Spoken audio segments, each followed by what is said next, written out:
Hello. Today is one of those days, 9/11. Can you believe it's been 19 years? It's hard to 19 think of years. that. Yeah, and the interesting thing about 9/11 for us today is we're on the West Coast. We didn't experience that. I was actually in California when that happened. Well, I think the years whole ago. world experienced it. Right. We all have I our wasn't- story of when it happened. I wasn't in New York.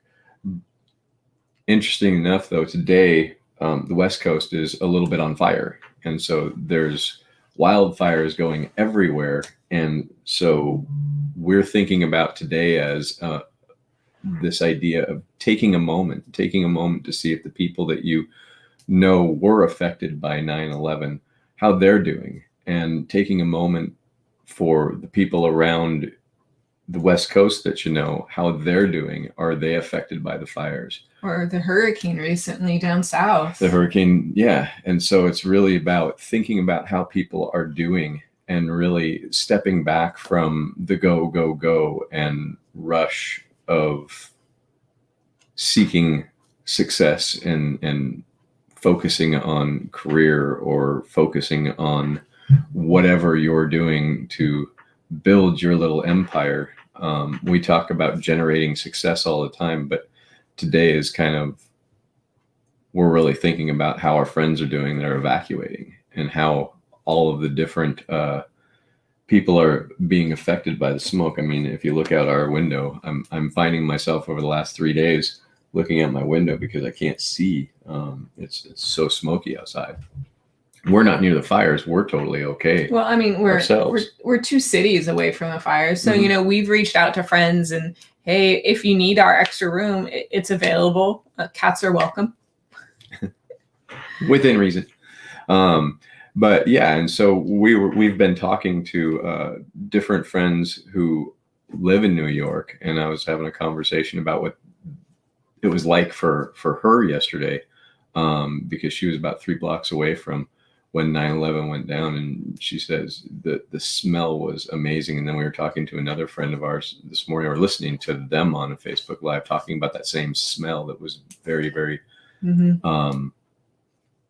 noticeably there for about 5 months. And how it triggers things when they smell something similar. It takes them back that 19 years ago, which is amazing how a smell can do that. I mean, emotionally, you can speak to that. Yeah. Can you talk to us about that for a minute? Hi, Leslie. Hi, Leslie. Good to see you. Weekend. And we appreciate you thinking about us, and we're doing well.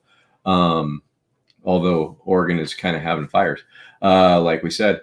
But what you're talking about is olfactory, and we have 5 senses. I think everybody knows that. But one of the most interesting thing about our senses is smell is one of the biggest triggers for people with just basic physiological functioning, but also memory. And so it's really in our biology set up to be a very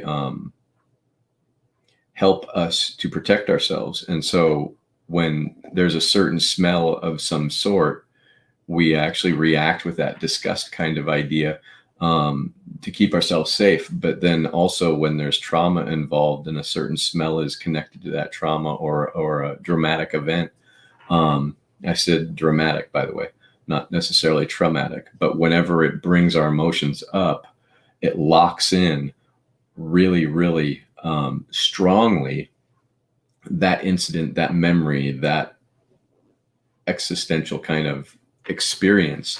And so that's why a lot of people, when they smell bread or they smell cookies, think of home, and it's very nostalgic, is because it just brings us right back to, or like your dad's situation. Dad's cologne, or my mom's bad cooking, traumatic. Those types of things are very, very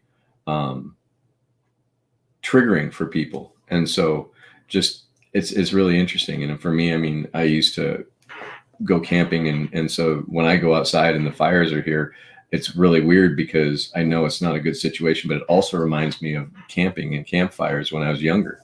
And so now you have 2 competing, I remember this good thing, but now it's not such a good thing.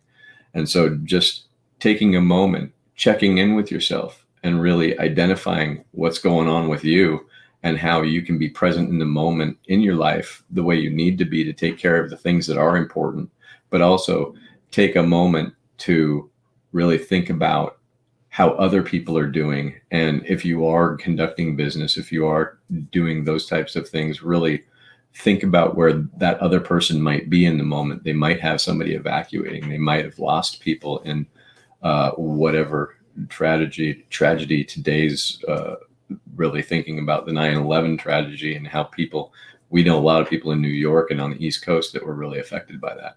And so just thinking about that is really our message today is really how are we present today doing what we need to do, but also taking that moment to reflect on where everybody's at and how they're doing. And so, thoughts?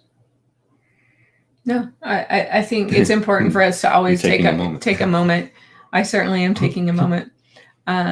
And we will talk to you guys again. Enjoy your weekend. And if you're thinking about reaching out to someone, just go ahead and do. It doesn't have to be a 10-minute conversation. Just reach out and say hello, and check in on them and be reassured. Your head might tell you a story, but find out if there's a way you can help them, or just reach out and say hello. Yep. Thinking of you. Yeah. So we'll see you next week. Our schedule has been all over the place, and so we're doing our best to be on our 10-10 schedule. Our days have been very, very up in the air with our schedule, and so we're trying to get back on a schedule. But we will see you next time, and you guys have a good weekend. Call somebody.